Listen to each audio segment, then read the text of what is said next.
Hi, and welcome to RTP Business Live. Our guest today is Deirdre Jersey. Deirdre Jersey's company is Meeting Details. Deirdre, if you wouldn't mind, tell us a little bit about yourself and how you got started with meeting and event planning. Well, Bob, you'll be able to tell from my accent, I don't originate from North Carolina. Y'all ain't from around here? No, sir. We moved here in 1994 from New York, and I met a couple of folks who were in business, and before I knew it, I was organizing meetings. Of course, it was an easy transition because when I lived on Long Island, I had a PR firm, and sometimes clients would ask us to organize small events for them. And once there was a 4,000-person event. Oh my goodness. Yeah, That's it was not a casual ask there. No. Well, tell us a little about Meeting Details and what you do for clients. We plan meetings, conferences, and events in national and international locations. And from the moment you start your planning process, there are a myriad of details. I'm sure. And so Meeting Details was the perfect name for the company when we founded in 1995.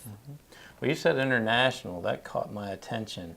I mean, how do you know what you're coordinating that far away? Well, the meeting and event business is, like other professions, a networking opportunity all around the world. And about 15 years ago, I had the good fortune in Nashville, Tennessee, to be at a Meeting Professionals International conference, and I met a gentleman from Italy who needed some help organizing a meeting.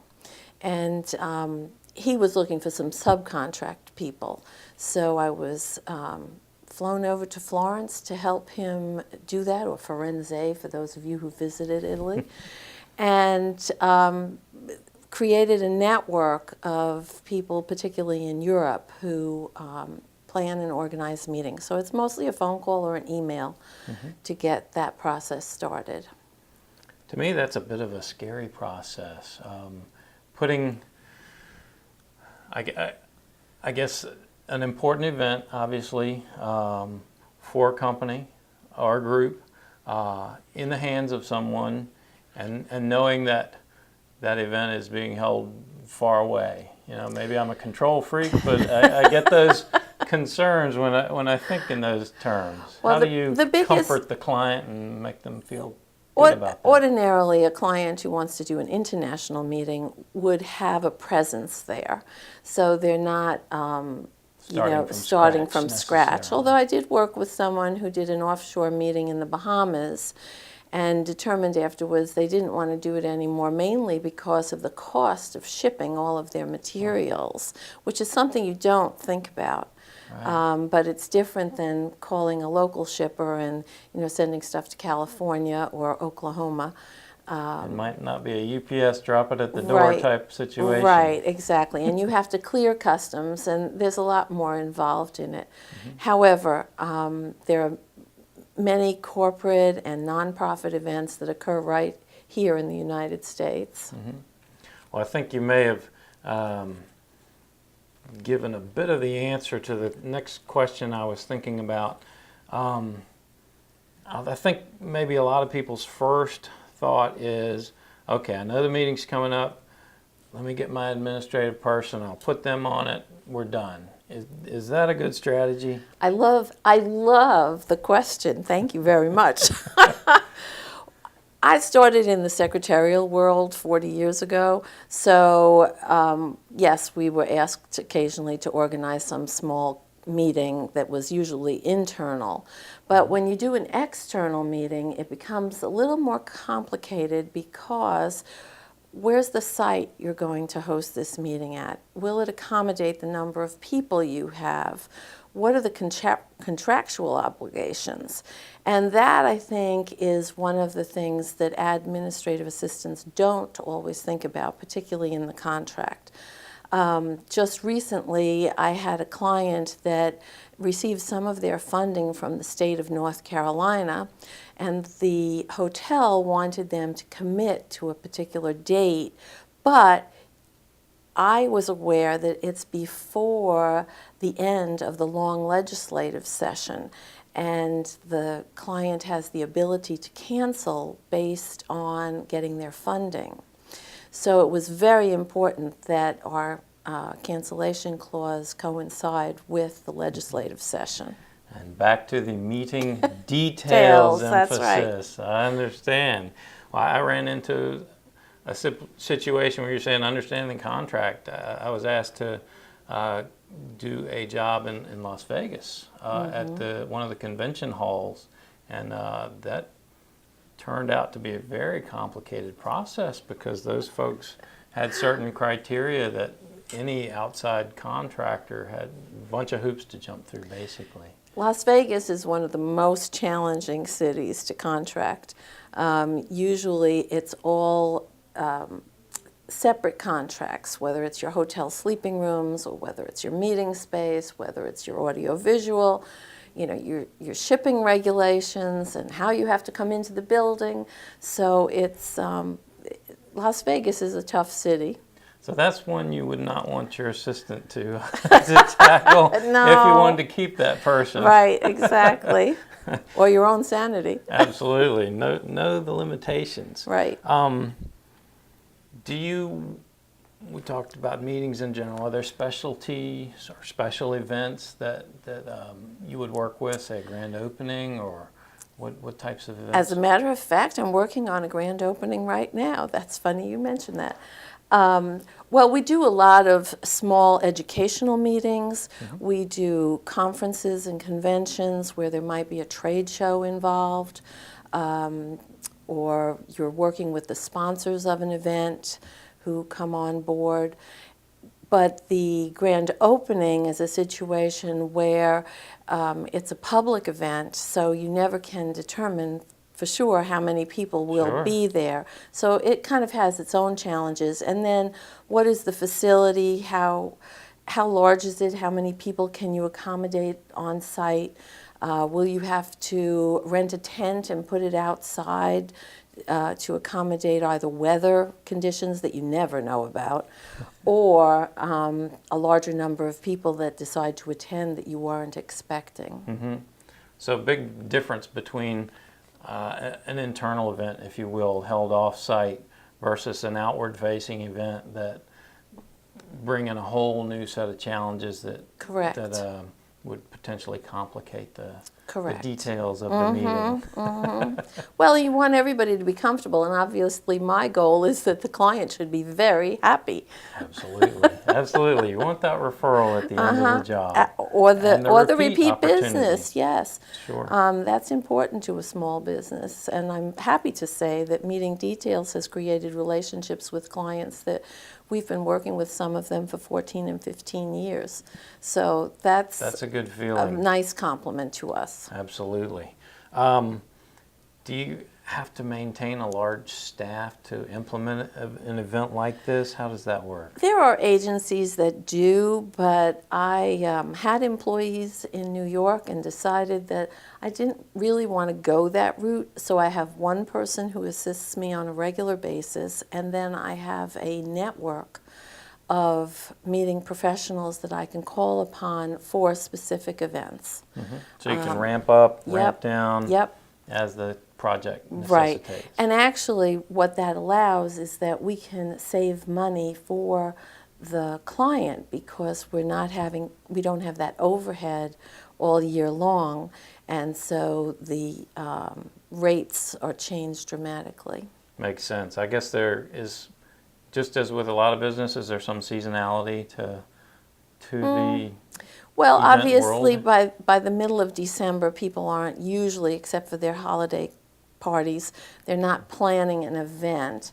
And then folks, particularly in North Carolina, steer clear of July as a rule because that's a big vacation month for the folks here. And in other states, it's different, but occasionally people wait too long to even start to plan their meeting. And then that's a separate set of issues. So you don't like that phone call that comes way too late But I imagine you've done it. I mean, I have. I had a call this week, actually, from a client in Southern California who said, "Oh dear, we need to have a meeting for 20 to 40 people and we forgot all about it. And it's coming up in 2 months. Can you find us a place, oh please?" my goodness. Well, that brings up an important point. What is a reasonable planning horizon? What do you feel like an informed person who is going to work with you on an event? When should they start contacting you? Well, this group will have their event in 60 days. That it won't be a big issue, but they run the risk of, is the space as large as they would like? Is it as flexible as they would like? Will they get a good rate on their sleeping rooms? Because it's, to the hotel industry, somewhat short notice. It depends on the size of the event. I mean, obviously, if you're going to have a convention for 1,500 or a couple of thousand people, you want to be planning that out at least a year. A year. Maybe two. Ah. Because if you don't have a venue, I have a client who moves one of their big events around the country. They always do it in the South because it's March, so is it the Southwest or the Southeast to accommodate their international membership. But when all is said and done, they may have to book that hotel 2 years in advance to know that they have all of the exhibit space they want, all of the meeting space they want, all of the additional space they might need for food functions. And there are a lot of people then to get to know in that city, to bring in the audiovisual, to bring in special production decor. So there's so many things to think about, and each event is different. Right. Thus the meeting details once again. How do I know that I'm hiring the right meeting planner, a reputable? That is a good question. So there are several ways. Obviously, you want to do a little due diligence. If you get a referral from someone who's worked with a person, as we have in our situation, then that's the first key.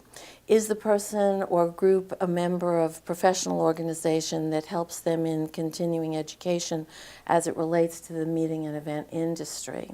Are there certain ones that There are a there? few, yes. There's MPI, which is, I mentioned before, Meeting Professionals International.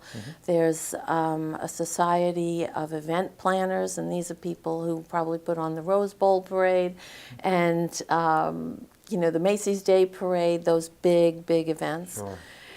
Well, you mentioned some very large events. So how close, if I'm getting that referral that you mentioned before, do I have to be very careful to make sure that if they refer me, they're referring me to somebody that can handle my event? I mean, is there a company that's too big or a company that's too small, or maybe not a company, but if that event had 500 people and my event has 120, am I comparing apples to apples? The same company should be able to do your event, whether it's 10 people or I'll go to 5,000, but it might be 10,000.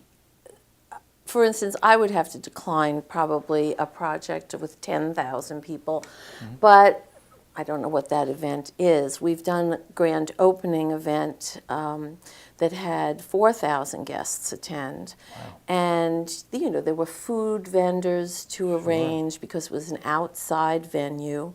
So there was the tent, and because it was a real celebration, we had musical acts that had to be brought in and staging. So there was a lot of items to rent. And I remembered where I went blank before, the training. So you want to know that it's a reputable company, if they belong to a professional organization, and if you've been to an event that they produced, then you would know that they have the staffing or the ability and knowledge and professionalism to do it. Is that something that would be a reasonable ask as you're talking to the couple or three companies? Is it okay if I come to that event for some brief period to see, or Well, is that I always would ask my clients' permission. I Sure. wouldn't just say yes, but I would be more than open to having a guest attend an event or see what we do, because that is a better way to assess what you like. Your event may not be the same, sure? but you can at least know that this group has the ability to do it. If I want to know more about meeting details, how can I find those things out? Well, fortunately, we have a website, and the world is all about the web these days. Absolutely. So that's one meeting, many details, meeting details with an S at the end, I always say, .com. meetingdetails.com. Okay. And they can find out your contact information and how to get up with you if they have questions that aren't answered by the website. Yes, email. although my email is djersey@meetingdetails.com. Excellent. And we'll have all that information at the end of this video, Okay. so that will be available to folks. We want to thank Deirdre Jersey for visiting Thank us you, today. Bob. Are there any questions I didn't ask that you feel like we need to address so people know that extra little bit about meeting details? Well, I think people might be concerned about fees. And what I can say is we look at an event and discuss it with the client beforehand. And there are hourly rates, and then there are project fees. And a project fee is usually a good bet for most people because it encompasses everything that has to be done. And then you're done. Is that what in another world might be called a fixed price, or is that? Yeah, you could, if you were in government, for instance, yes, that would be a fixed price. Up to some reasonable level. Correct, Okay. correct. But it's usually calculated based on experience and the number of hours different staff level people would be working on it, and then it's all lumped together and presented. Okay, okay. So I can get some pretty good numbers to take back to whomever I may need approval from to proceed with the project. Right. Okay, very good. Well, Deirdre Jersey, I want to thank you for joining us today. Thank you, Bob. Deirdre Jersey with Meeting Details. Her information will be at the end of this video and also be on the page below. So hope you get in contact with her and have a meeting that meets all your clients' expectations. Again, I'm Bob Collier with RTP Business Live. Thank you for joining us.